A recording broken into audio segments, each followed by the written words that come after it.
Hi hello welcome to Shiva studios. చదువుకొని doctor పట్టా పుచ్చుకొని ప్రజల ప్రాణాలు కాపాడుతామని ఎంతో ఆశగా ఒక యువ డాక్టర్ ఒక పెద్ద కార్పొరేట్ హాస్పిటల్లో చేరింది. కానీ మొదటి రోజే ఆమెకు యాజమాన్యం ఇచ్చిన టార్గెట్స్ చూసి ఆమె మైండ్ బ్లాక్ అయింది. పేషెంట్కు అవసరం ఉన్నా లేకపోయినా అడ్మిట్ చేసుకోండి, చిన్న జ్వరమైనా సరే ఐసీయూలో వేయండి, రోజుల తరబడి అక్కడే ఉంచండి అని యాజమాన్యం ఆర్డర్స్ పాస్ చేసింది.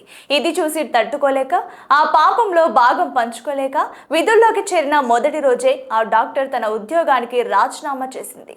వాళ్ళ ఆదాయం పెంచుకోవడం కోసం మన ఆస్తులు అమ్మిస్తున్నారు. అవసరం లేని టెస్టులు, అవసరం లేని మందులు, అవసరం లేని ఐసీయూ బెడ్లు. ఒక సామాన్యుడు ఉన్నదంతా అమ్మి హాస్పిటల్ బిల్లులు కడుతుంటే వీళ్ళు మాత్రం టార్గెట్ల పేరుతో శవాల మీద పేలాలు ఏరుకుంటున్నారు.